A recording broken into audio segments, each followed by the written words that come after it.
Welcome back to PGL Spring Tavern Tales. This is the second day of the event. We are going just starting. This is the third match that we're having today from 8 total, with me sitting Raven and Powder, who he just won a game, right? So I'm sure you're happy about the outcome of what was happening, but now you'll be joining us here and casting the game. So what can you tell me about the event itself? Like, are you happy with how it goes? I mean, of course, everyone here is super nice and very catering to all the players, and the whole venue is super amazing. And yeah, I mean, you guys can't really see what's behind the scenes, but everything here is fantastic, and it's been going well in the Hearthstone as well, so I'm happy. Yeah, winning also helps, right? Yes, yes, yes. Yeah, I'm also, sure. also a nice bonus there. Yeah, exactly. It's good to have a guy on the couch that actually won, right? Yeah. He's like upbeat, you know? Yeah. But now we will have another two guys that will be battling against each other, and that will be MooDy versus KeNnY1337. And I'm sure we'll have a lot of South Park references during the casting, you know?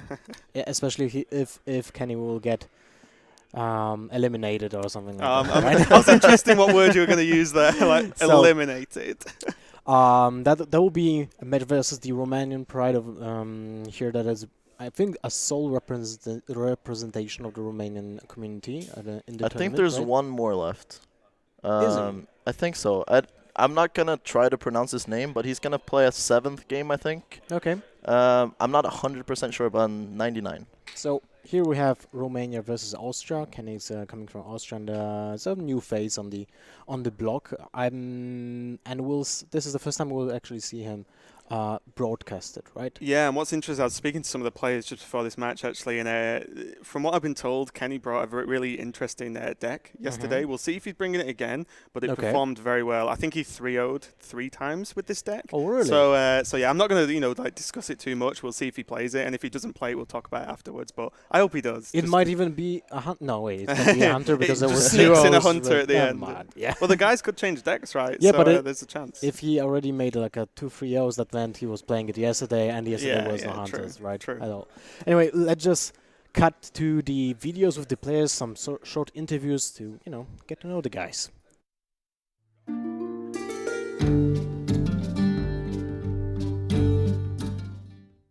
So, I'm Stefan Marinescu from Romania. My in-game name is MooDy. I'm playing Hearthstone from October 2013. I played several DreamHacks, several major tournaments, but so far I didn't win anything big yet. So I hope this is my chance. Hello, I'm KeNnY1337. I'm 22 years old. I'm from Austria. I'm an IT technician. I'm working currently. And yeah, as a hobby, I play Hearthstone and try to improve and get popular. I'm really excited for the new format. I think removing some cards will be a lot healthier for Hearthstone. And I'm really excited about deck building and all the new possibilities. And of course, I'm really hyped for the new extension. I was a little bit orientated on the matchups from the qualifier because I also faced their Secret Powers, Reno Warlocks or Zoo Warlocks, Warriors, Patrons most of the time. And I thought, okay, that's the best decks in general.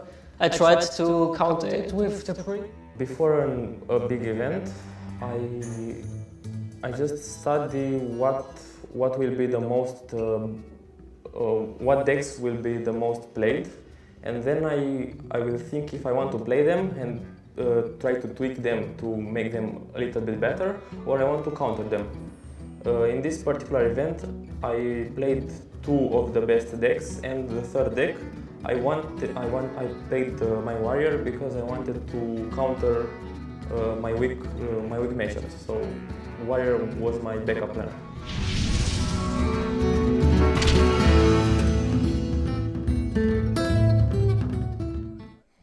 So we get to know something more about the players. I was really hoping that MooDy KeNnY would show up in an orange hoodie, but unfortunately that didn't happen. I will be such a meme. He's wearing a cool hat though. Yeah, well, now we can see the hat actually on screen too. What are your predictions, guys? Because we will have some predictions from Twitch chat, from Twitter, from Gosso Gamers, but what are your predictions here? Yeah, for me personally, it's a tough one because I don't know either of these players very well. We saw MooDy play yesterday. You had a lovely experience of that on stream. And yeah, but from what I've heard of KeNnY's performance yesterday, I'm leaning towards him, to be honest. I'm excited to see what he can do. Well, you told me that he made a 3-0 twice with the same deck. That means the deck is it finds a place in the metagame, right? And that's always very powerful to have that weapon in his arsenal. So I'm really want to see that deck being an opener, because now we'll see if MooDy actually prepared against KeNnY, right? Did he do the scouting? Does he know that what kind of deck is the main weapon for KeNnY, and will he counter that, right? I think this is going to be a long series. Oh. No, but I've never played against KeNnY. I played against MooDy yesterday for the first time. I think he's a pretty good player. It's hard to say, like Raven said. It just depends on what people think. It's always that mind games when you know who you're playing against. And at least KeNnY knew exactly what MooDy was playing yesterday. If he maybe countered that and hoped he was going to play exactly the same decks, it's so hard to say. So I think I'm going to keep it on the DL with my prediction who's going to win. Okay, so basically Powder's going to wait till the match is over and go, and I knew he'd win. Yeah, I knew I didn't want to say anything before the match, but yeah, got it right. Okay. Well, we'll see. We'll have to see. I mean, this is the third time, if I remember correctly, I see MooDy in Bucharest at a DreamHack being qualified from the open part of the open portion of the tournament, and it's cool to see him being consistent. But he always, as he said, he always lacks something to just be on the top. As you can see, Twitch chat is behind him, 58-42. Which is not a huge margin. Looks like a typical, typical that Twitter support, typical Hearthstone win ratio, right? I would say, but the Twitter is just mind blowing. 10-90%. That's like we have to guess that MooDy has no presence in Twitter at all, right? and also looking at the Gosu gamers, they've basically took Powder's route and gone, well, anyone could win, and we'll decide that afterwards. Yep. Are they lazy then? But kind of cool as well. So we just got a quick glance at the classes the guys are going to pick, and KeNnY's brought a priest, which was the class that he was 3-0ing with. With the priest. Yeah, with the priest. So I think I don't know if you played him. No, I didn't play him. No, but a few of the other guys did, obviously. But the priest was the one that caused all the fear.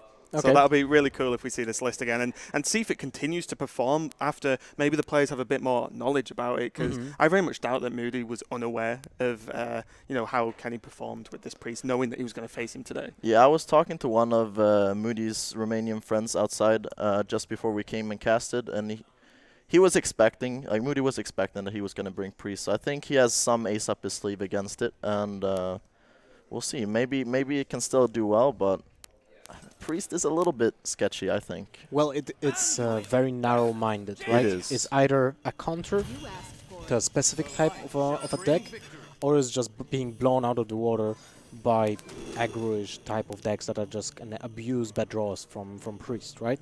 Yeah, and this is interesting. I think MooDy's classes might actually just be wrong on screen, because I'm pretty sure this isn't a warrior, paladin, or druid hand.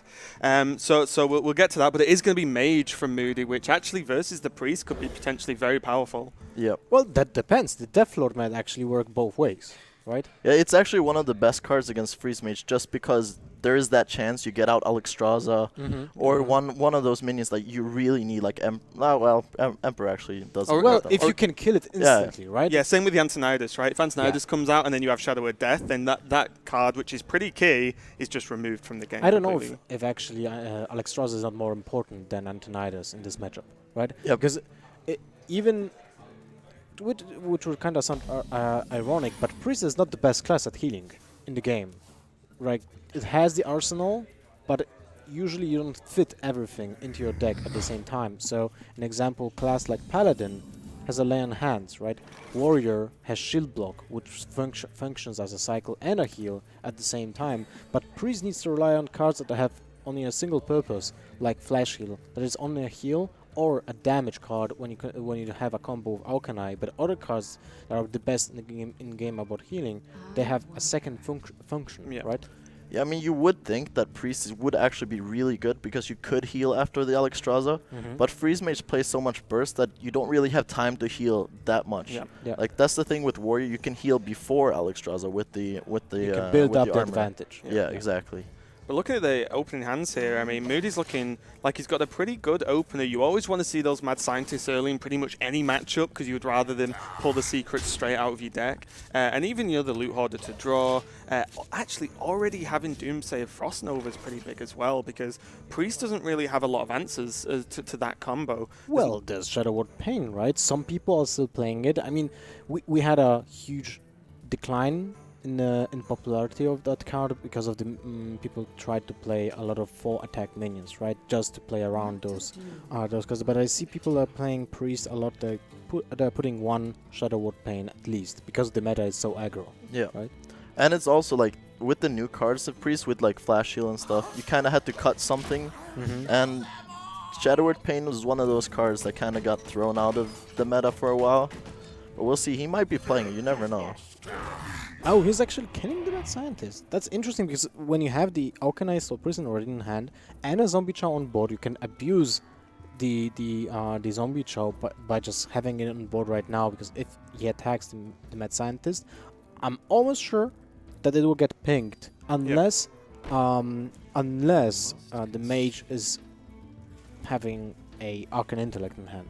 That's basically it, right? Yeah, because the thing is, what you do is you make the Zombie Chow, like, you know, Mage isn't going to frostball that because the way you're viewing that minion is, oh, it's a heal that's going to come later on, so it's cool. But as you said, if you can like drop the Soul Priest and then gain extra 5 damage, that's really interesting because it provides a sort of bit of unexpected burst damage.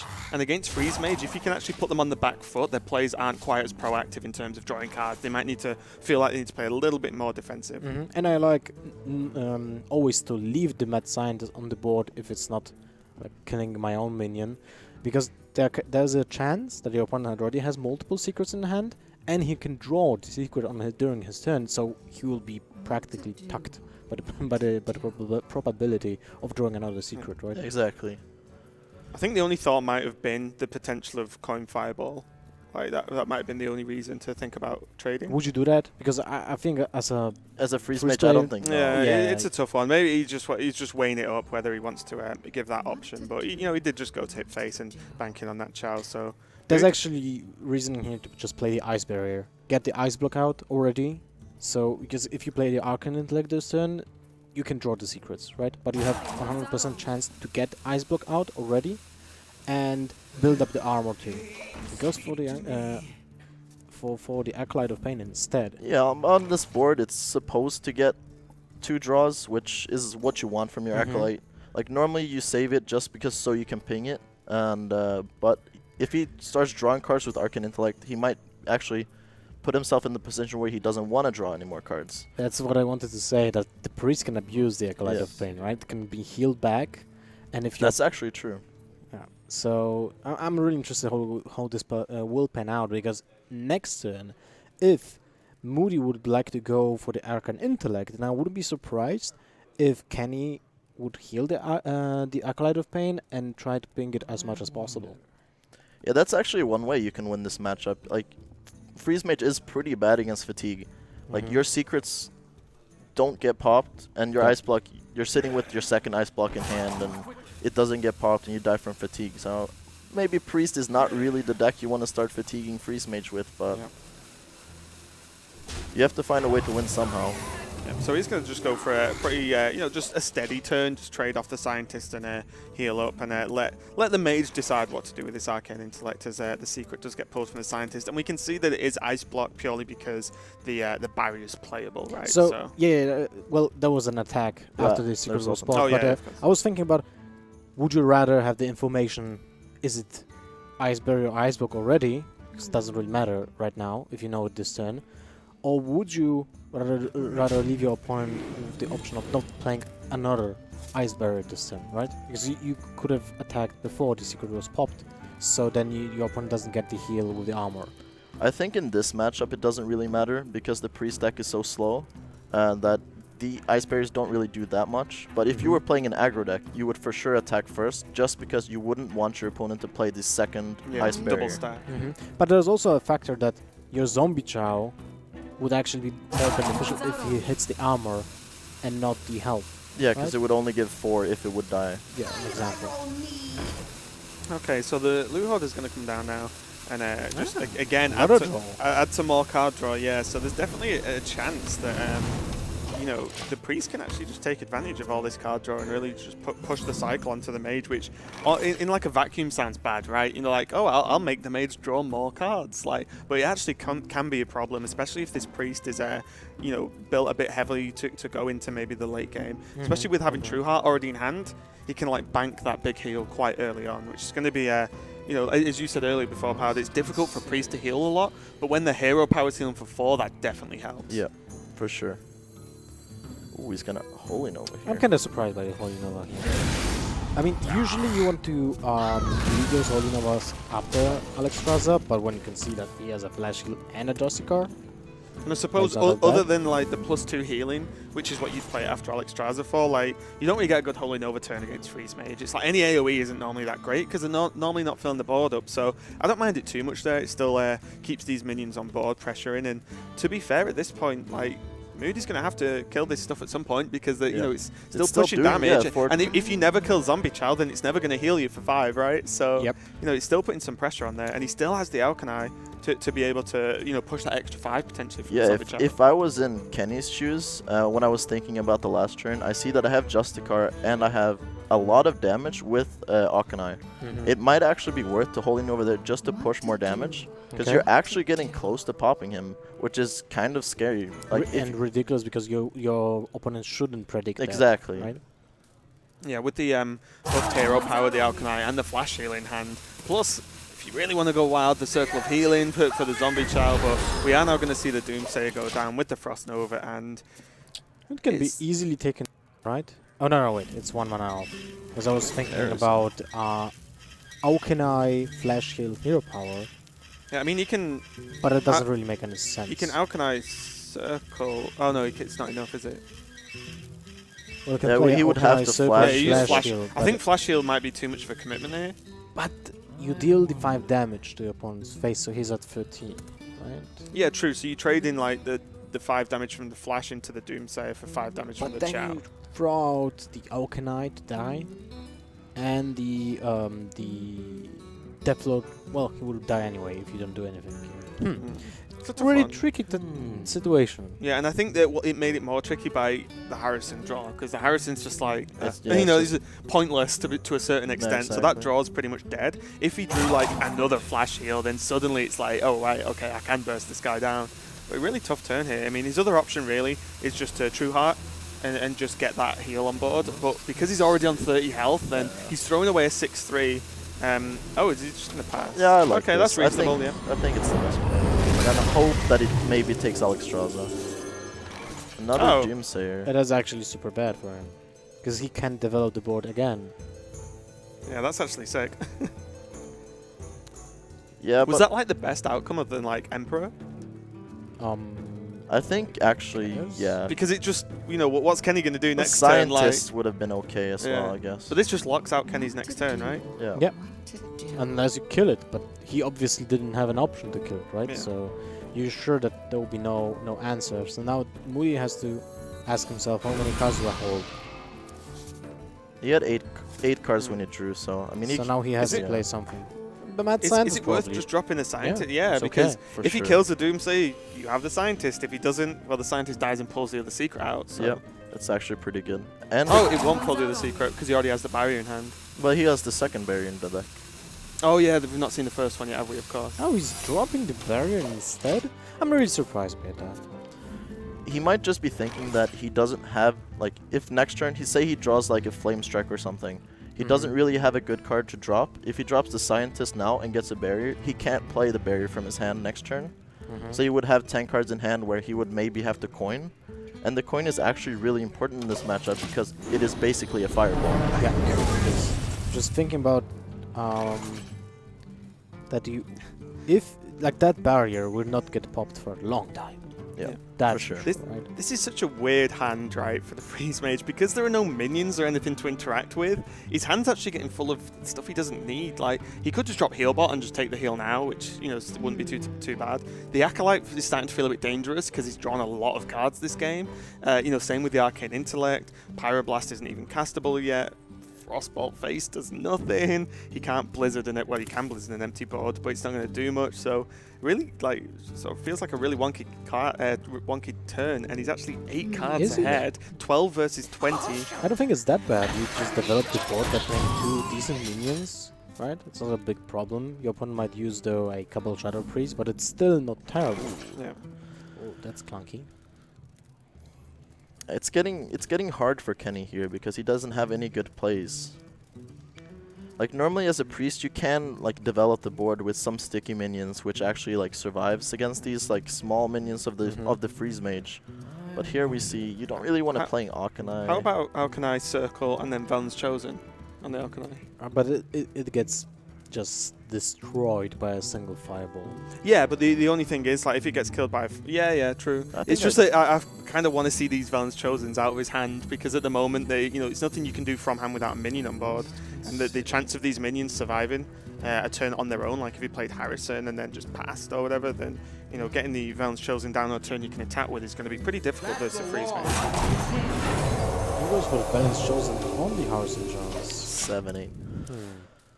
I mean, I think I agree with this play. I think the other play was maybe just to play Justicar. It does die to the heal bot, but it's always gonna die against Freeze Mage, so just getting the hero power out there. Yeah, and then you're not worried about a single or 2 minions from Mage. So yeah, you exactly, because you heal heal and it, get gather the cards and get some sick combos, right? Ooh, Alexstrasza will change a lot because it's playable next turn. And the thing is, there's Alexstrasza into Pyro, and then he has Frostbolt, Iceland, Iceland. Yeah, that's a lot of damage. He has double Frostbolt, Iceland, Iceland. Frost 24. Like normally you don't really want to play Alexstrasza against Priest until you know that you're gonna kill them. Yeah. Like if there's like another Fireball in hand or something like that. Yeah, exactly. Or, you know, Emperor comes down and you can do something silly. Because worst... I like that actually. I think it's the best outcome. What he can do. You don't want to develop the board, you don't want to play the Acolyte of Pain because you might overdraw. And your opponent has to be like kind of starting to wonder about those 2 minions that will damage your face like now for 5 damage each turn. Because the mage has such a big hand right now that there's for sure a lot of burst. So you might die now without even the Alexstrasza. If you're being just burned out, then you have to play the Justicar, which is being traded by the board, so it's also another problem. So it's a very uncomfortable situation for KeNnY. Yeah, I mean, you can play the Justicar here and basically heal up what he did, but when the Alexstrasza most likely is going to come down next turn, he's going to deal 5 extra damage over those 15, which is super important. It's actually probably going to win him the game just because he has those 2 minions on board. Yeah. I think the only half redeeming factor is the next turn. If he plays Justicar now, he can actually Light Bomb heal and Flash heal next turn. So to clear off the Alexstrasza if it comes down and still get a reasonable amount of healing, and then just has to focus on just not dying to the burst chain that the mage can develop. Ooh, the play around Alexstrasza. Yeah, I mean, at some point you think, oh, that's a good card. Too bad he doesn't have the good shout, combat Powder. anymore. Antonidas is definitely a good card. So I mean, now I'm pretty sure you just Alexstrasza here, right? Because you know, like, you can go next turn, Antonidas, coin, Frostbolt, Icelands, and get so many fireballs. And get all of the fireballs. All of the fireballs. Yeah, and like you said earlier, this 5 damage is actually pretty huge. Like, so you Alexstrasza, push for additional 5, just straight away put the priest to 10. That's 20 damage for 9 mana. It's pretty good. With the board control, of course, but sounds kind of sick, right? Is there any way KeNnY can survive here? He heals for 9 this turn. He's up at 19. He can clear the board. But with that Antonidas draw, it's going to be really hard. I'm guessing he most likely plays another flash heal. Yeah, I think you often just play 2 over just a 1-0. And then maybe... what's the card called? The one that gives you 3 health? And Light of the Naru? Light of the Naru. Yeah. So that's 3 extra, maybe. The problem is the Antonidas will just fuel the mage beyond belief, and Yeah, and there's not even like, obviously you said like the Antonidas can come down with Coin, Frostbolt, Iceland, so that's one already a lot of fireballs, but there's not even like a Shadow of Death or anything in hand to at least just stop it after that turn. Disqualified. oh wow, he's gonna save it. But then Yeah, well, he kills off his own Akanai, which is good, so he can actually heal next turn, and his Harrison survives. So this is probably just better than playing Light Bomb. Do you think it was worth just slamming Valence on the Harrison there? I mean, why not, right? Yeah, because it's, you know, what else is going to happen next turn? Yeah. You can still pretty much play anything you want next turn. I suppose, and now he can't do like Light Bomb, Valence, and heal. So yeah, an interesting one just because it dies to Frostbolt as well. But he just might think, well, if he's dumping a Frostbolt into Harrison, he's not putting one into the Priest itself. But the question is, do you play Pyroblast or do you play Archmage this turn? I think it's Archmage, Frostbolt phase, Iceland's phase, and Iceland's Harrison Jones with the Crown of Course. Then you build up 7 damage, you have the Antonidas on board, you gain 4 fireballs, there's no way your Antonidas is being And you still have Fireball, Frostbolt. Yeah. The next 15 next turn. So I actually don't think you care about the Harrison. but it kills your Antonidas, right? But you have like, you just want to do damage. you have like to a face. million you have so damage. Many, yeah, you have so much damage that you just want to make sure that you can kill your opponent. But you have 54 damage in your hand, what are you worrying about? But this gives you lethal though. Next turn. Well, if your opponent wouldn't have the option to kill the Nidus, then you still have lethal because it's 5 damage on board. But there's a lot of things that kill Antonidas anyways, like Entomb, Shadow Word Death, where you actually don't kill him next turn because you wouldn't have done the extra 4 damage and 2 fireballs wouldn't have killed him. Like, I think all scenarios leads to a Freeze Mage victory. Well, he has fireballs and Frostbolt, which is 15. Right? But He'll be at 16, yeah. yeah. But he knows he's dead here. He can only heal to 12. Do you have the artifact?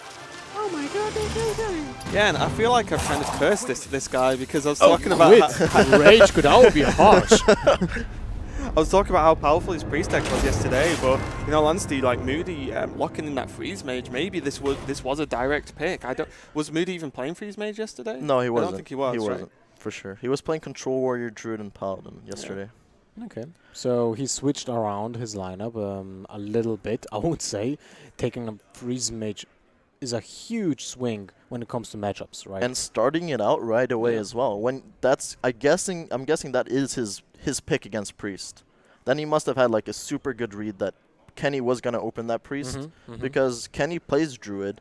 He plays, I guess Warlock is normally pretty bad against Freeze Mage, but he plays Druids. I would be super scared to open Freeze Mage.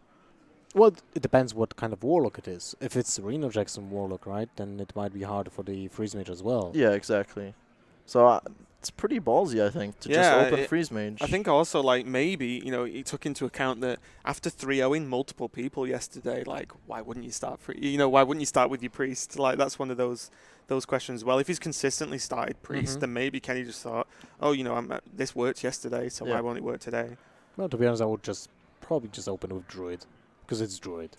Yeah, I mean, I opened Druid a lot yesterday just because it doesn't have that many good matchups on paper, and it's just sometimes you just win because you draw well. So I would have been really scared to open Freeze Mage, but he had the right read. KeNnY did open Priest, and it worked out. Paid off, and he had a really decent draw, especially with the Alex Strasser before turn 9, because it kind of looked very slowly developing. It looked to be slowly developed during the game, but the Alex Strasser draw right at the right time, at the correct time, which just changing the whole dynamic of the game. And also the Doomsayer coming out of Deathlord, effectively just gaining the mage an additional turn because the priest did nothing there. So Yeah, Time walk. it was pretty crazy. There is also that 1 in, what is it, maybe 10 chance that Alexstrasza comes out and you just lose the game just because of that. Like, is it that high? 1 to 10? There's 2 Healbots, 2 Mad Scientists, 2 Acolytes of Pain, Antinitis, and Maybe a little Alexstrasza. bit That's less. 8. I suppose after so many turns though, because you're drawing minions, throughout the game. So yeah. it's like around maybe a little bit higher chance. So now we've gotta imagine that KeNnY's locked in the Druid here. It seems like the right thing to do against. I mean, Freeze we Mage. don't know what Warlock it is. Like, I really think Reno Warlock, especially if you play like Brand Lotheb, is really good against Freeze Mage. Or Bran Healbot. Yeah, It's like the second Reno Jackson, right? but yeah, I would also pick Druid if I had it. I think like this is definitely. I think, or at least I feel that a few people get a bit too much over how powerful Druid is versus Freeze Mage. Like, I'm pretty confident that Freeze Mage can take a win. You know, it's definitely not just game for the Druid, and it's that's straight off of a game lost to MooDy. Yeah, but that's the thing in Hearthstone. You always talk about how a deck does in a percentage. Like, if you maybe think like, oh, I lost a game with Druid against Freeze Mage, and you're really sad, but in like when you talk to someone like, yeah, my Druid is 65% against Freeze Mage. Yeah, that's a really high percentage. Yeah, that's a really high percentage, but it also means that 1 in 6, 1 in 5, you're actually going to lose the matchup.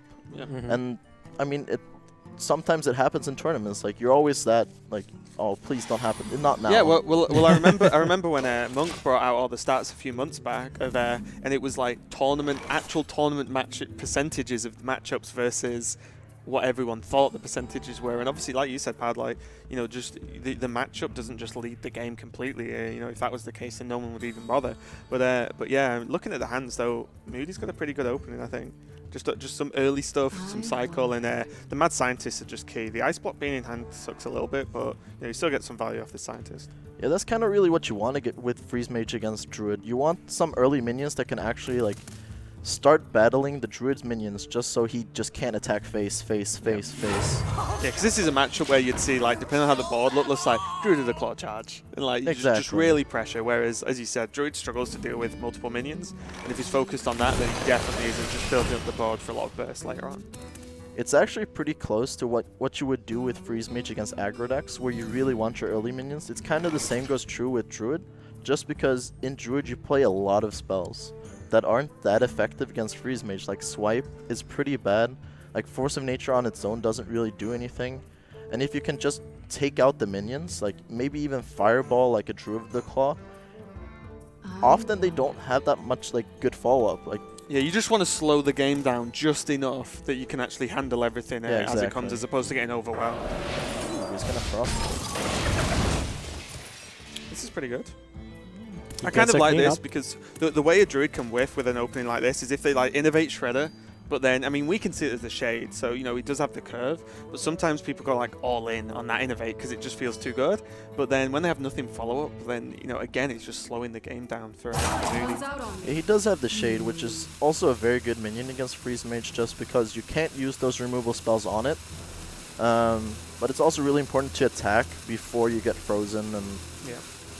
Because the thing is, like with turn 5 Frost Nova Doomsayer, you're pretty much relying on Keep of the Grove, which we can see isn't there yet. I kind of don't agree with. Yeah, that's an interesting attack.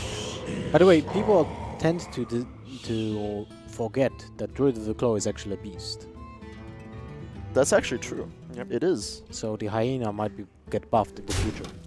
Yeah, I mean, if there was armor on the Druid, I would like the trade, like going face a lot more. But now, like, you're never gonna win this matchup by just going face with spells and doing damage. You're Most always likely. It happens very rarely. So like normally you have to have that Alexstrasza turn, and then you just basically want to clear his minions. So I don't really agree with that attack either. Yeah, because it's not like in a lot of matchups you can sort of play chicken and be like, no, you're going to trade with my minion, but it's like... But the Druid's definitely like, you're letting me attack face? Like, okay, this is fine. That's the additional 2 damage to my combo, so it's 16 instead. Action matters a lot, and you also give the opportunity to Druids to get an Innervate Keeper, if he really wants to do that. Well, probably not because there's a Doomsayer somewhere in the deck too. But it's an option. There's like it can get also killed by Living Rooms because that's a new addition to Druids, right? Yeah. So let's see if he's a good Druid player and top decks a Shredder. That was interesting as well. So he guaranteed the draw of the barrier there, right? Because he played the Ice Block first. Do you think that's better or worse than cycling an additional card out of the deck? I think it's worth it because that barrier is actually free healing touch in this situation, even better than healing touch, right? It'd be even better than the healing healbot because it gives you the armor, which is better than health, right? Usually. Yeah, and if that 1 in 3 chance happens that you get the second Ice Block off of your Mad Scientist, you're just gonna have a dead card in your hand for the whole entire game. And also, Ice Block doesn't do anything until you're at 1-0 health, whatever. So yeah, that's pretty good. But the Keep of the Grove in KeNnY's hand is actually pretty key. It's like one of the key cards in the matchup, I think, because you just lock out that scary Doomsday turn. Even though we can see that MooDy. But he doesn't have any good minions though. If the Keeper was there and maybe had like Tempo a curve, BGH. I would definitely play BGH. What it's too early to worry about keep. I would for sure play BGH. You have to. Yeah, I think it's too early. Like if this was like turn 6 or 7, then like okay, maybe not because Alex is coming soon. But the mage's on turn 4. It's going to be like 5 more turns till Alex comes out. Like I would probably attack with the Shade as well. You've seen one Frostbolt. If he decides that he wants to Frostbolt one of your minions, like I wouldn't really care. Like that's basically 7 damage you're taking off of maybe an Alex turn later because now you don't have a ice lance trigger. Yeah. But it would be additional 3 damage. That's okay. Threat on the board too, so your opponent is kind of locked into clearing your minions. And also with the combination of BGH on the board, then suddenly there's Frostbolt for the Shade, but then how are you dealing with the BGH, which is then going to continue to push. And I agree with this as well. Just playing instead of like you could have maybe played Acolyte, but that's also just gonna die. But that's not the card you want to see here. Definitely not. Push for damage, hero power. Yeah. Yeah, I think the only benefit to drawing that card is that it allows an easy hero power. There's no like, I kind of want to clear this off and then leave my guys alive. But he probably went just as happy to ignore that minion and let him do the trade. But now I'm pretty sure he has to start attacking. Yeah, this is good. It's good because now even if there's a Frostbolt, he can't use ping on both of the minions, right? It's gonna be interesting to see what MooDy does here. No. Fireball. Well, that's an option. You fireball the Shade, get rid of it. Well, actually, you're doing the same thing by just pinging the Big Game Hunter, so you can develop Acolyte of Pain and ping Big Game Hunter because the fireball can still kill the Shade of Nexomas next turn, right? Yep. It's just 1 damage difference. That's true. And you've already kind of figured out that he probably doesn't have that many strong minions in his hand. Like on turn 5, he decided to play Wild Growth Hero Power. I mean, it could be that he has like 7 drops in his hand also. Yeah. So he doesn't know that it's 2 spells and a Keeper. You just imagine with things like Shredder, Druid of the Claw, you just presume the Druid would favor those minions. I don't like that, to be honest. I don't like this because you know that your opponent had a clunky hand, and now by playing the Doomsayer, he practically says, okay, I think you have an Ancient of Law, so you can't play it. Because then you can't really trade with it. But there's no additional possibility of just having 2 Keepers and Force of Nature and other stuff, right? So there's so many ways it's gonna die. Even if this game would go on, like he would always have this Keeper in his hand. But if there was another scenario where he doesn't draw Keeper, like Frost Nova, Doomsayer, like he just draw Frost Nova. If he didn't have a Keeper, like that's just the way you win. Like if you can Frost Nova Doomsayer your board as Freeze Mage against Druid. Yeah, they take so long to then gain that board back again that you normally can just close out the game pretty quickly, especially with Alex Strauss already in hand. And imagine if MooDy would actually just play Fireball on the Shadow Nexomas because KeNnY drew a 2nd Wild Growth in a row. Yeah. What do you do that turn? Can't do anything. Not a lot. Do you play the you Keeper probably on the have board? to. You probably have to. Right? You're like pushed to play something on the board because that's how Druid wins the game if your opponent is not on 14 life. Yep. We do see that he drew the Emperor though, which does speed up his hand a little bit. He does need to find a little bit more burst for Alexstrasza. Yeah. Kind of interesting. What do you think about the Acolyte over the Arcane Intellect there? I Because think you I got to would have presume Arcane. Emperor's gonna come down next turn, right? Oh, he can't. He can't play the Emperor next turn unless he wants to use the Icelands as well. Yeah, that's actually true because he is gonna get popped then. But that's actually maybe actually a good play next turn. Emperor, Icelands, depending on of course what KeNnY would do this turn. Yeah. But how do you get rid of the shade then? It gets out of range of Fireball pretty soon, and then you have to spend at least 6 mana to deal with it, right? So what, this is like the last turn when you can Yeah. avoid dealing with the Shade of Naxxramas, in my opinion. I think he's pretty happy with that draw. But it might still be better to Savage Roar, I'm not sure. like take the damage while you can. Yeah. But you will always have an option against Freezer to deter the damage, right? That's at least... Yeah, I was just thinking that like your cards are pretty bad, so you might want to cycle the Wrath on a later turn and just take the Savage Roar damage now. But it will be only 6 damage. I would like to use the Savage Roar at the moment when you Yeah. can pop the block, right? Yeah, it might actually be a lot better to just play Wrath there. You do have the Wild Growth to cycle one more card, so... Yeah, this is kind of a rough turn though, because even like Fireball on the 6/6 is cool because you remove the big threat. There still is your Drake and a 2/4, and when you talk about cards like Savage Roar, then it's just going to be so much extra damage. I I think think it's Mad Scientist, Arcane Interlink. Sorry, Mad Scientist, Frost Nova ping the Shade. if you're gonna Frost Nova this turn, I think you have to play the Icelands on the 6/6 though. Well, if you do the Frost Nova, You can then Icelands ping next it, turn. then you can still Fireball it next turn, right? You have 8 mana, so you can squeeze Fireball. But you're And- doing 2 less damage for basically 3 less mana. Okay, good point. The Icelands comes down on the Azure Drake just to stem the tide, I suppose, and hope he can just survive that little bit longer. The problem is that now your hand doesn't have a win condition. Because the Alexstrasza is like, yeah, I will just deal the damage and sit here awkwardly. So he's gonna pop him this turn, right? Because he wants to silence his own minion, then play Savage Roar. So Because that's 6, 12. No, that's 13 damage. And he you can have swipe. He can swipe Yeah. face. No, it's not. No, it's he not. can't pop him. He can't pop it. No. Wait, first Savage swipe, Roar? it's 5 damage. 9, 11.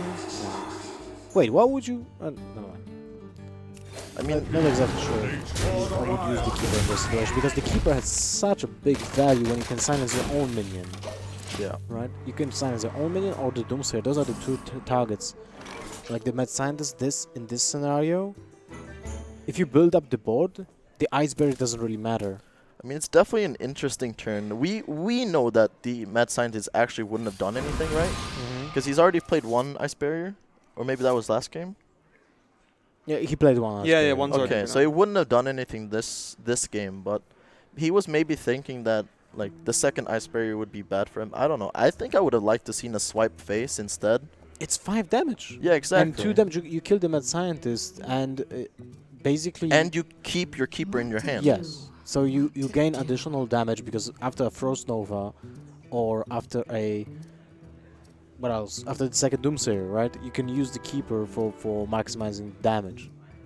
Yep. Yeah, and every turn that happens here for MooDy, it just gets that little bit worse, I feel. He drew into Pyro and the Thanos, but I just feel that they don't really, other than Thanos cycling, they don't really do too much on this board in terms of controlling, because now he only really has Ice Lance to stop anything happening. I'm guessing you just prot the block here, right? You can pop at 1 as well, which is super nice for you. And you have Swipe. Exactly. Yep. So you have for sure an option to finish him off next turn or pop the block again. Yeah, exactly. Like I don't think you care about the Blood Mage Thanos here, so I think it's pretty easy Force of Nature Savage to do. Yeah, because you're not gonna. If there's Flame Strike, well, you die anyway. The spell power does nothing, right? And then they kind of need to do Alexstrasza or something to be able to survive. So that's gonna be mana spent. So yeah, I like just ignoring this, put him to 1, and then yes, see what happens this turn. And this is looking pretty grim for MooDy. Even asserted dominance by breaking the windows.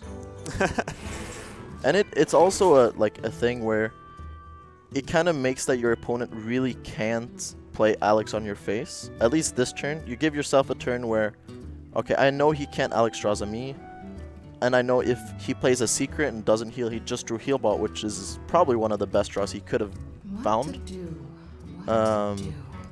But is it enough? I don't think so. Well, it's 14 health. He can Ice Lance the Azure Drake. He can play. You need to play Ice Barrier, you need to play Healbot, and then you need to play the Ice Lance. Yeah, I agree with you. So that's 9 plus 8. Well, you could. 17. Would it change anything if you sacrifice for a draw? I mean, to sacrifice the Falnos for a draw? Is there anything that could have changed your way of thinking? Maybe a Frost Nova. Then you go But he Frost used to. Nova. Yeah, he's I used to. No, then I think this is just the best play.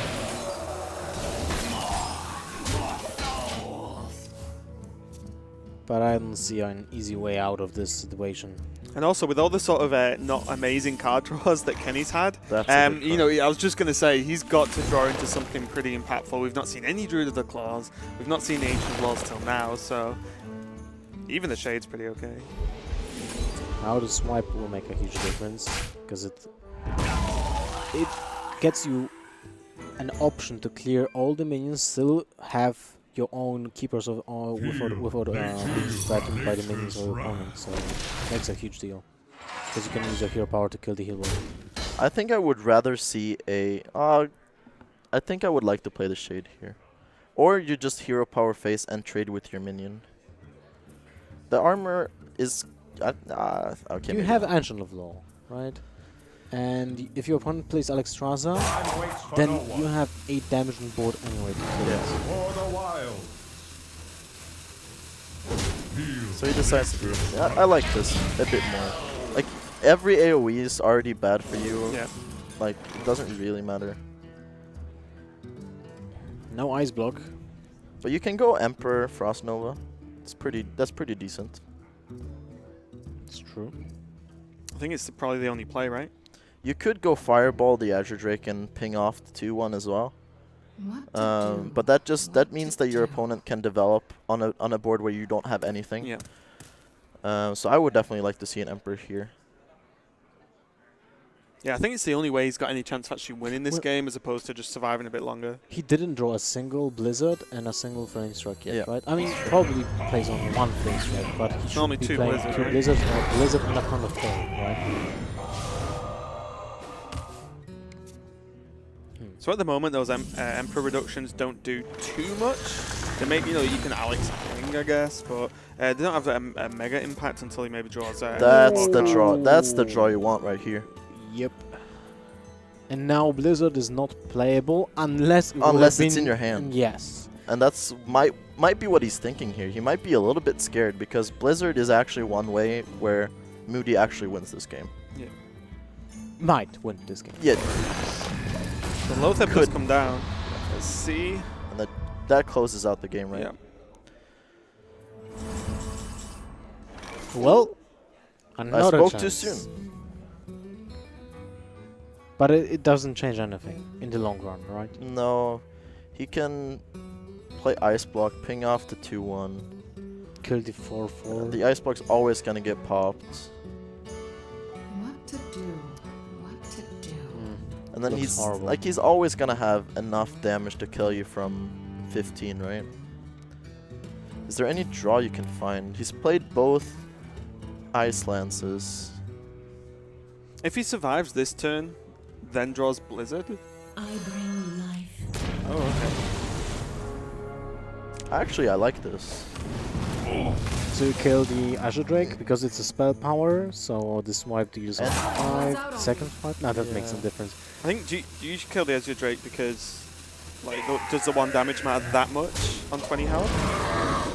Plus, you get the extra, the extra tap from the Emperor. You know you're in really bad shape when you have to Alexstrasza yourself against That's Druid. lethal, right? 8, 12. 10. Double charge. Yeah, it's exactly lethal. Wow. Exactly. So the 1 damage from the Azure Drake was actually lethal. Yep. Well, Yeah, there we go. it was looking grim anyway. Yeah, for sure. He held on for MooDy. so long though. Like that game was actually every single turn. Oh yeah, it's just going to be over. And it's like, oh no, one more turn, which is what Freeze Mage does, I guess. Well, the start was really harsh for KeNnY. He was kind of pushed to use Big Game Hunter with no real effect. Then back-to-back draw of Wild Growth that didn't really develop anything. Fortunately for him, no Blizzard allowed him to develop the board without losing the minions. Right, they were only frozen, and they didn't get damage, so he can still build up the board if turn after turn. I definitely think there were definitely routes where MooDy could have won this game. Like if he fireballed the shade, I think he would have won this game. Like there's no way for him knowing that KeNnY doesn't have minions in his hand. But in the scenario where he does fireball, I'm pretty sure he just wins the game. But there was no other way to deal with this shade unless you fireball it, right? You didn't have the Blizzard, you didn't have the Doomsday for you would have had to draw into it. Yeah, so... And especially the turn before as well, when he did the sort of plain Doomsayer and then drew into Frost Nova, like that must have felt a little bit rough, because normally you want to combo those together, of course. Yeah, it was kind of like everything kind of went in KeNnY's favor in the way MooDy played the game. He played a Doomsayer on an empty board against a 5/5 where KeNnY has no play other than Keeper. And it's like, yes, he played Doomsayer. I can actually play my Keeper as a value minion now. And how much damage did the Keeper actually do? A lot. Yeah, it was on like the board. It was on. Turns. Yeah, it died the last turn. Yeah, so that's 8 damage, right? Yeah. Because it was turn 5 or 6, if I remember correctly, for the Keeper. I think it was turn 4 actually. Oh, was it? Yeah.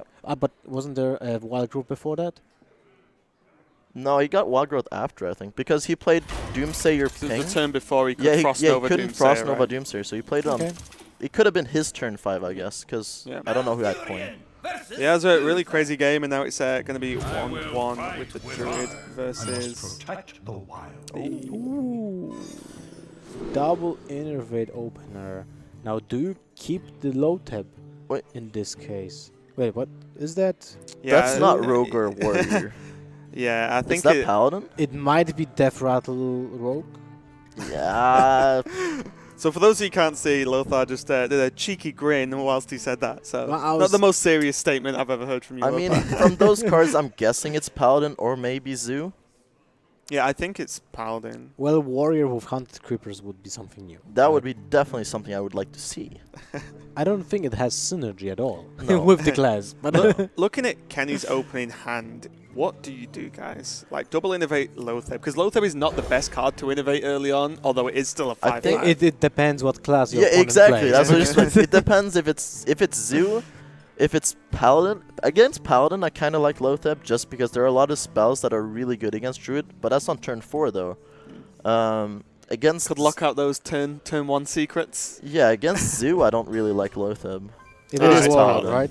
Wait, it's Paladin? Secret Keeper. Secret Keeper. Oh, okay. Well, so did KeNnY keep the whole hand there? He did. Yeah. So you go for the low top turn 1. I'm pretty sure. I mean, you kept it, so yeah, you can't not. And right? there's a coin. Your opponent can play the coin on turn 1, even if you would like to. Did you see MooDy's face?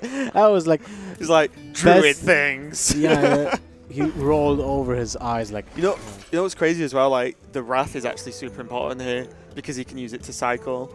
Because one of the problems of doing a play like this is the Druid is like, well, look at his hand, right? Yeah. He has 1 card. So if this Lothar doesn't, it gets under control a little bit by the Paladin, you can be really in a struggle as well, especially because MooDy's got a good opening hand overall. Yeah, it's all about now that the low tab needs to attack face. Yeah, that's the thing I was going to say. Like, he's going to play Secret Keeper here, and you're going to be in kind of an awkward position because you just innovated low tab. You don't want to start trading with a 5/5 you played on turn 1. That's you want to go face. Yeah, you want to go face. So you bank on that low tab dealing damage, and now you have to top deck or have in hand already an answer to every single minion that the opponent will play. If you can keep up with that, well, that kind of sucks. But if you can keep up on just dealing with the board while the low tab will deal damage, then you finish off your opponent with a single Force of Nature on turn 6, because it might actually happen. Or just finish up with a swipe, and that's it. Yeah, this is kind of rough though. So you can either Wrath. No. I don't That's agree how with that that's at how all. scary Secret Keeper is, guys. It just has to die. I mean, he must be thinking he needs this Wrath to cycle. That's like the only thing he could be thinking. Was there ever a play of just like I would have Wrath Wrath for one? for 3. I would have. Oh, would you have just killed it? Yeah, Okay. I I would would've just instantly killed it. Just yeah. go face. But look, Smart. you have to think about it. Rev, in this situation, deals 3 damage to the minion, 5 damage to the face. Is that a good deal? Yeah, it is. Yeah. Let's go for it. Like you have now your deck is on the only cards that are bad in your deck are Wild Growths, and that's about it. And it's not even that bad when you have it Wild Growth because it gets you closer to the Ancient of Law. Yep. And you can still push for damage. Imagine now the Paladin being already on 20. There's Yeah. actually quite a difference. Because now you can't really play, you can't really trade with the Haunted Creeper, so you just need to build up the board and deal damage. I'm really surprised by that. I agree with this play. Why? Because Just you don't have a swipe. That kind of bluffs the swipe, but your opponent will not fall into that. I mean, there's so many bad things for you here. Like blessings would just lose you the game. At least you trade off with the minion that's. I mean, it's only 1 damage, right? But the damage when you count, like everything that was happening in this game, there's already 6 damage that was forfeited. Yeah, I mean, I totally agree that he should have gone face the first, and I would have put you on a such like different path. I think. Yeah. 6 damage. Paladin at 18, and the board will still look the same. 5 damage because he hero powered face last turn. We Oh, would yeah, have played. sorry. Yeah. Yeah. Okay, so 5 damage. So at 19. So 1 more attack from low tap, and you put your opponent at lethal range with a combo Yep. at some point during the game. When Yeah, your opponent still is on the back foot, so he needs to clear every single threat that the Druid is playing on the board. What's kind of funny as well is like we're probably going to see it now, but like Wrath isn't going to have a huge impact. You can remove the 3/3 or the 3/4, so Yes. it's going to be good. But okay, so it depended on what he drew as well, because then if he drew like into a Shredder or something, or maybe even a Shade, then potentially playing the minions better. So then Wrath gets the No. I don't like No. Yes. I agree with you, Porter. Like, the aggressive route should have been the stance of the Druid Like, from the beginning of the game. Even if in my mind I was thinking, okay, I need to trade with the Secret Keeper because that's kind of what I was thinking first. Like, do I want a Wrath? But in the end, I probably would have gone face. But now I just drew Force of Nature, and if I go face with my Lotheb, it's guaranteed. There's no way he's gonna kill it. It's like he's gonna take 10 extra damage. He's on 13. You just drew Force of Nature. Yeah, I agree. Like, the aggressive stance, like, the only way you can trade with your minion when you innovate something really big on Tin 1, Tin 2 is because your minion has huge amount of HP. Yep. Or has a Death Rattle effect. Yeah. And you want to take advantage of that. Because otherwise, a minion like Loaded is just really good at pressuring your opponent. But it dies. If it starts to trade, then you're presented usually by a 2-to-1 deal. And that's about it. But you have to take into account you spent 2 more cards to trade Loaded. So having the damage here, as you said, if you would attack face, the Paladin player would have been pushed to trade into the low tip anyway. Because the Paladin can't exactly race. Yeah. Like he's not going to just be like, okay, well if you're going face, then my minions will outvalue yours in the long run. That doesn't normally work when you played a 5/5 on turn 1. So yeah, that's kind of interesting. At least he top decked something. Yeah, well, that's true. But 15 damage lost in the process. Yep. And he's on 3, and then Force of Nature would have been lethal last turn. Or next turn, I mean. Well, that would have been a pretty good draw. But even though there's a Belcher, that would still play because your opponent has no way of healing himself. Does he play Lay on Hands? I bet he doesn't. Yeah. So what are the ways of healing as Paladin? True Silver Champion? That's about it. Yeah. But you're still in range of a hero power swipe, or the Keeper actually just pushes for damage for the additional phase damage, right? I mean, it would be interesting to ask. No, second time Hyena. To ask KeNnY what he's thinking in this game. Like, like when you keep Innervate Lotheb in your opening hand, like, just in my mind right there is, okay, I'm gonna be super aggressive. Yeah. Like, you've just decided your game right there and then, right? Well, now it's getting rough. Rough. It's getting rough for KeNnY because his hand sucks in this situation. If only the trends were a beast. He does have Ancient of Lore. Yeah, I mean, Ancient of Lore is going to, you know, like, very much even this back up again once he gets in. He's still got the Paladin under a good amount of pressure.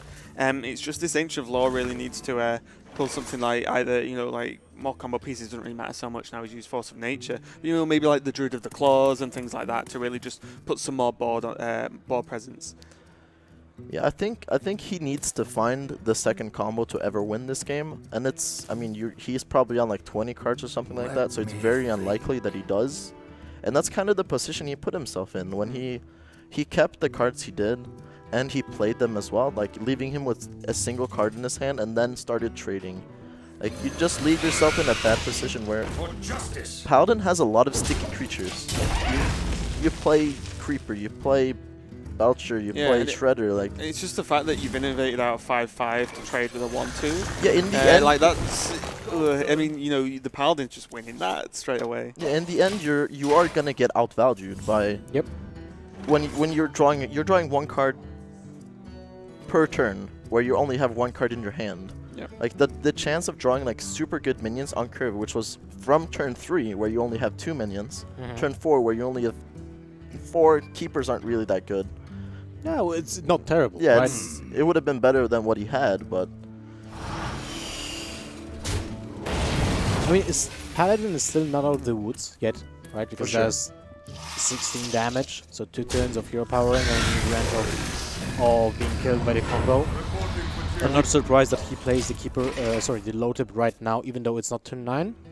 Because you just need the pressure to do it now as soon as possible. It was interesting whether I was half thinking about Cockhammer and Redemption, because with a Shredder and a Creeper down, like the value from Redemption is quite high. The Cockhammer might hit the Shredder, which means you can trade into the Ancient of Lore and still stay alive. But you're right, you know, the Lothar just locks down quite. I mean, he's gonna play Azure Drake Swipe next turn.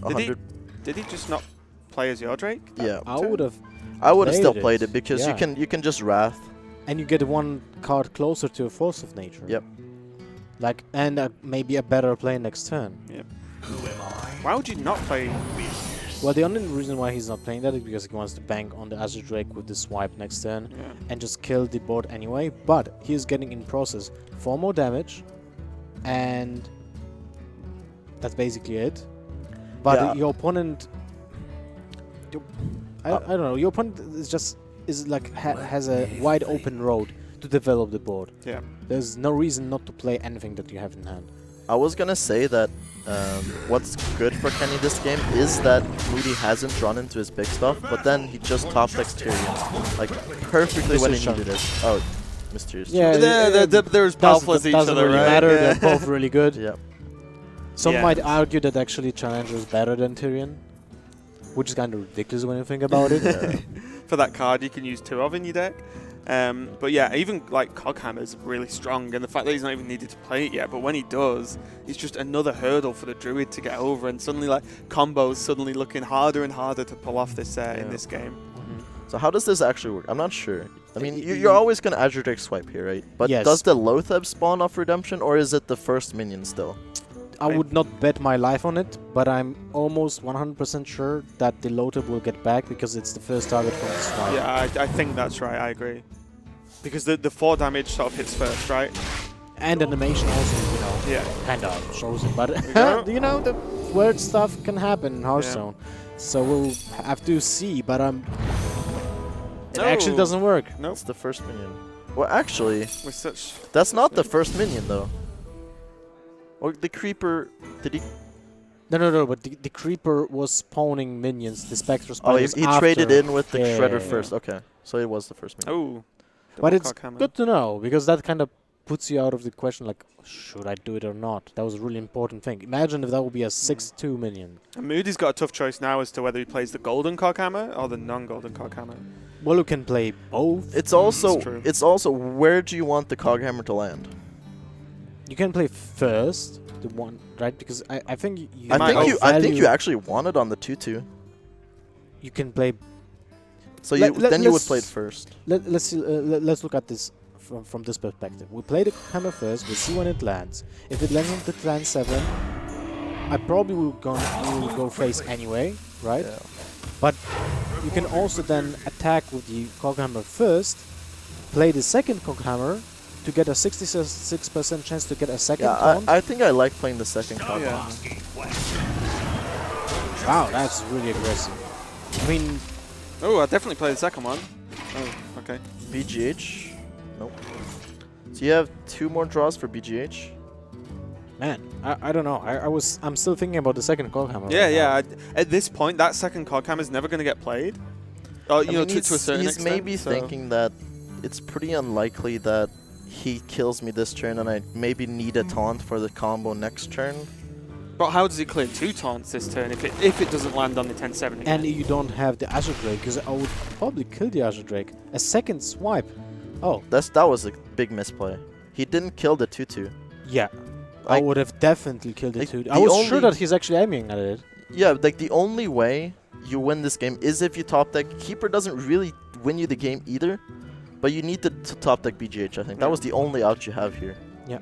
So then obviously the Divine Shield does nothing because BGH Well, kills someone straight away. actually, if you did it on the 2-2, you could play Keeper Savage Roar. Yes, and kill both minions. Like now, he kills himself. Okay. No, Oh, there's it's Noble another Sack. sacrifice. Oh, I thought it was Avenge. But he's dead anyway. Yeah. It's exactly fine. Yep.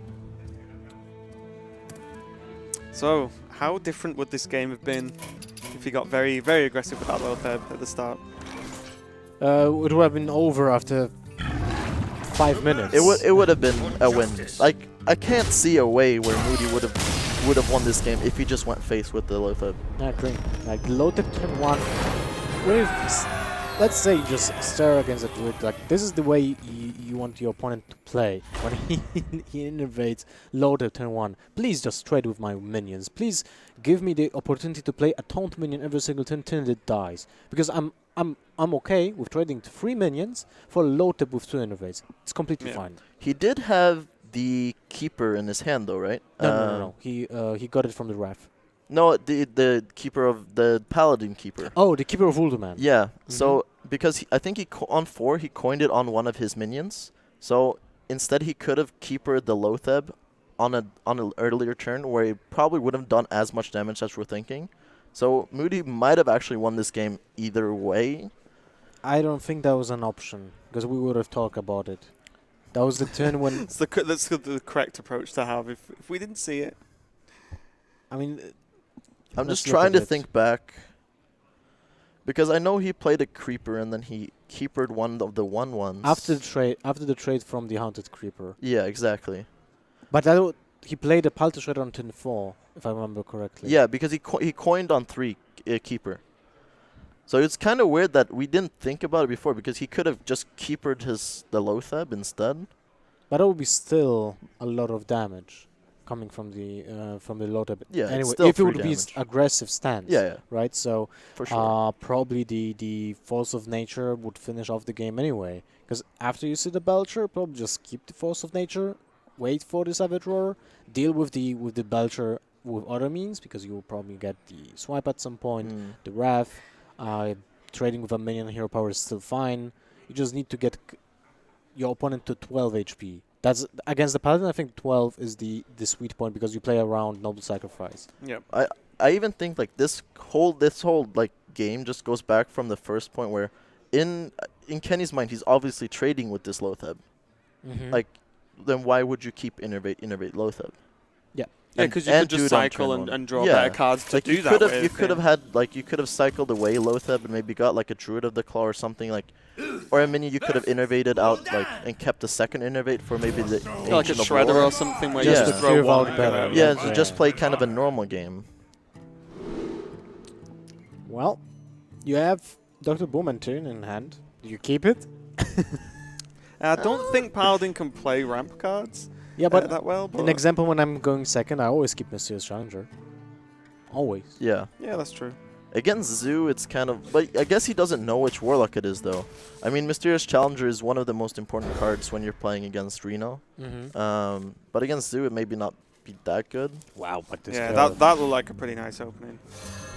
I'm actually surprised he didn't keep the Redemption. I think I almost always keep Redemption if I have Knife Juggler in my hand. It depends. Do you keep it who with do you Minibot play as well? against. Huh? Would you keep Redemption with Minibot as well? No, I think just against Warlock, it's just so often your Knife Juggler just doesn't do that much. If you have the Redemption and then play it, then you can almost always get three juggles off the muster afterwards. Or he's playing 2 Coghammer as well, so you just get your 3/1 back, and then you can Coghammer and keep it alive an extra turn. That's true. Because now he didn't top deck at 2-drop. I mean, it's pretty likely when you mulligan 3 cards, you're gonna get a second 2-drop or a 1-drop, which you could have played. But now his curve is really awkward. Yep. But he's just going with the Knife Juggler, hoping maybe to top deck a 1 next turn. Yeah, and also Knife Juggler actually just challenges the Void Walker and still lives. Yeah, but and you like count on your opponent not having an Abusive Sergeant and a Direwolf Alpha for 3 hours. Yeah. Right? It's just being a bit risky, right? But with that hand, I think that was pretty reasonable because otherwise is It that's did work awkward. out. It's actually not that bad to play here. Yeah, I'm just mean if that was drawn the turn before. Yeah. You could have Yeah, just actually, put it Competitive out. Spirit is really awesome here. We had a situation yesterday when a player, I think actually that was MooDy. Yeah, that was MooDy. He didn't play the Competitive Spirit turn 1. Yeah. And And that would be perfect because he had a Knife Juggler on turn 2, and it was very similar situation to here. So he would have taken advantage of the Massive Battle on turn 3 because the Knife Juggler would have definitely died, but it can also bluff with the secret. Yeah, because it wasn't even a Knife Juggler, was it? It was because he had no 2-drop and he hero was powered. it? Yeah, because we were like, well, the Druid's gonna kill the 1/1, right? Yes, You know, like yes. you rely on that, but and then we saw that the Comp Spirit actually stayed You're in actually hand right. for so long. It stayed in hand for like Yes. turn 4 or 5, which is like He hero powered turn 2, but even if the 1/1 wouldn't have been killed, you're still fine with getting a 2/2 against a Druid. yeah, exactly, yeah. Yeah, so we see the. Do you think the Comp Spirit should have been played there then? 'Cause I think that was I worth more definitely than the think so. Juggle, right? I definitely think so. I mean, most likely the Void Walker is gonna trade into your Knife Juggler anyways, and like But you're then almost Redemption, as you said, Redemption yeah. might be a huge factor. The thing is, like, he doesn't know which secret it is, even though it's not the why Wait, what? why Those why? value trades, Powder. He plays into a Massive Battle to get the juggles on the 2/4. It's not worth it. It's What's just kind- not worth it. I'm trying to just think whether like there's ever a play where Coghammer's okay. You leave the Divine Shielded Juggler, Actually, because you you can might be Coghammer onto into the something. 1/1 and then the Juggler's Divine Shielded. So how does the Warlock actually kill? you have double muster. Yeah, that's true. Like, That's one. Okay, 1 is okay. and you want to hit the new one. The new one, yes. If you would hit the new one, then you could have completely wrecked the board. Yeah. This is why you shouldn't leave around But- a Knife Juggler, because you're leaving that to chance. You don't want to get it. You don't want to give an RNG chance to your opponent. Just choose to trade into the Gang Boss, clear off the 1/1, and just leave 1/1/1. Too many ones in that sentence on the board versus the 3 dudes. Wow, that's not really what you want to see here.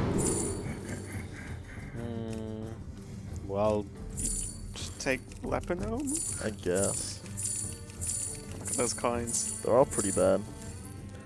Like, you're never gonna you've already Relinquisher Seeker is never gonna get procced. unless you get a 4 implosion. Yeah, 4 implosion, maybe. Yeah, but without it even in hand. Like, Yeah. if you had Implosion in hand, maybe there's a play for that. But Lepinome just seems to like just the best overall card. You there. just go. This is so tough now. Like, he can just play Paladin Shredder here on an empty board and just have complete control. Or even play Mysterious I think- competitive. I think Muster. Yeah. it's just 2 hero powers and hero power. Or Hero Power and 2 Secrets, the Comp Yeah. Spirit and the Avenge. I mean, to be And honest, you he has kill the he has Lepinome. all the options in the world here. Because Yeah, your just face opponent- tank the Lepinome. Face tank the Lepinome, play both secrets, hero power, you have 3 minions on board. If your opponent attacks into the secrets, then he get might think advantage. about like the event and all the sacrifice, right? And you want to give your opponent that option. And if he kills one of the minions, you still get the avenge and the competitive spirit at the same time, right? I think I would have. I think I've always would have played the Shredder though, and then next turn do Muster and then play the 2 secrets. That's a valid point too. Yeah. Well, I think this is fine too. Yeah, like- because on like all the choices seem pretty okay there because like next turn now he can just shred a revenge, You're which so, is pretty decent. You're so far ahead that you have very good choices, and it's all like, if I do this, I'm still gonna win. If I do this, I'm still gonna win. It's just picking whichever play you like more, right? Yeah. Which is more fancy for the broadcast, right? Yeah, and I would have liked to seen the Shredder as well, just because it would have given you an option to play Coghammer next turn as well. If, like, say a big minion came out, then you can Coghammer and trade very effectively. Ooh. He's gonna get punished. Punish heavily. I mean, Yeah, he has, even he a has bit of a two- smile and a nod there from KeNnY going, 1 mana, "Yep." 5/5 minion. Yeah. Sounds good. He does have 2 minions that are 3 health, though, which I guess is one positive thing. It doesn't But really matter because the he weapon has the kills Coghammer, one, yeah. And the follow-up, like Shredder into Revenge, feels pretty good here, and into the Challenger, and it's just, I feel like it's just already I mean, even a couple of turns ago, but this is just progressively snowballing into out of control. And then if you ever feel threatened, you do have Coghammer to just set up a taunt. Like, why not Coghammer right now? Coghammer. You can, for sure. And probably Avenge? Yeah. I think it's similar to last turn, where like you just pick whatever play you just feel like, and both it's fine. plays makes you put But yourself I would far. actually attack first with the weapon from Muscle Battle. Because now he has to sacrifice. It's the same thing. No, but you sacrifice You one sacrifice durability. one charge. Yeah. But it's like in MooDy's head, like if you're like, this is his kind of like, he hasn't been that far in the tournament. Like, you're always just like, oh, I have one more game. I'm so far ahead. Like, I can do whatever I want. Like, That's not the proper mindset. No, it's not. But it's all for the button. It is not, for sure. But it's difficult it's not very, to do, right? It's like, very easy to come to that point. And then things just progressively get more worse. Only 3 secrets pulled, but I think MooDy's pretty okay with that, considering the value he got from the secrets he actually did draw. Yeah. This board is just I do like that MooDy's taking his time. He is thinking about his turns, even though he is so far ahead. Like I said, it's super easy to get into that mindset, but he's taking his time. He's already. So not even gonna concede, just straight up quit. All the 4. That's harsh. Yeah, there's actually no way out here, right? No. Just we can't really see the board properly, but with the secret, one is get down or noble sacrifice. So there's so much damage represented on the board. There's still an Avenge, the Redemption. I don't even think Enhancer Mechano can pull this game back. I would like going home, I think. I would like to have seen like to have a pulse monitor on MooDy right now and just have it on the screen. Like, it would be like 200 beats per minute.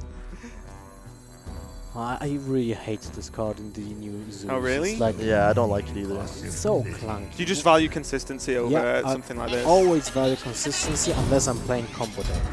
Because then the combo deck is all about cycling deck and getting the combo pieces. But when you play minion-based deck, you value consistent minions and not a wacky card that first of all is RNG, second of all relies on board state. I think it's a win more card. And in Zoo, you don't really need a win more card. Like, because you win by having more anyway. Exactly. Like, it's just, oh, I have 5 minions in play. I'm most likely ahead on this point because I'm playing Zoo. It doesn't really matter which deck I'm playing against. If I have 5 minions, I'm in a good spot, right? Yep. And then I just play this card, which, if I have 5 minutes, it's amazing. But it just makes me win like a game where I'm 90% already. Yep, but here comes MooDy. He's going to advance into the top 8 for tomorrow. Yeah. Congratulations. Congratulations. Thank you. You're in the top 8. Now you have 2 points for the HTC and HCT and $1K in your pocket. So congratulations. Now you have to prepare for the next round. Right? Yeah, thank you. I will. And you're actually the second pair, so you probably have to watch the next game as well, right? I'm going to study. Pull the old notebook out and yeah. So what can you tell us about the games? Anything interesting that was happening that you caught your attention? I knew his lineup from the first day, and it was really good against my first day lineup. Okay. And because of that, I thought he won't change his lineup, so I just countered him. And like I thought he won't bring something like Shaman or Face Hunter because first day I had Druid and Control Warrior, so I pretty much Rogue and Freeze Mage should be good against what he does. Yeah, So well, seems like a good idea to bring against Priest. So Yeah. out of interest, the opening, it's something we discussed, the opening freeze mage, you hit the Priest, which was really good for you. Yep. Why did you open with freeze mage? Because did you not want to hold the mage to deal with the Priest? No, no, alright. So I put in if I had his lineup, I would keep Druid for freeze mage. So if he opens Druid and he loses, then my freeze mage can 2-0 his decks. So based on that, I thought he won't open Druid because he wants to keep Druid for freeze mage. So I just enter freeze mage and take the first win, and then I have an advantage. Yeah. Okay. I like that. Okay, good. What about the situation when you saw the load up on turn 1? I saw your reaction was like, Druid you know, things. Yeah, well, it wasn't that bad because he didn't have a turn 2, and he actually had a Wrath in the hand. yeah, but yeah. So he could have killed the Secret Keeper and just go face. Yeah. I'm not sure if maybe it was better, but yeah, I didn't like it very much. But I had a very sticky hand with double creepers, shredders, and I got pretty lucky with the challenger. And of course, he didn't have big game hunter because if he did, it was game. Yep. So. Yeah. Okay. Yeah. I guess that's it, and now we can prepare for the next match. Watch, relax notes. a little bit. Yeah. Well, not making notes, noting every single card, and seeing how your opponent will pick his first deck is very important. So you have to focus on that. That's for sure. Yeah. But congratulations again. You're Thank advancing you. to the top 8, and now we'll be going to a break, short break. So don't go anywhere, guys. This is the PGL Spring Tavern Tales 2016.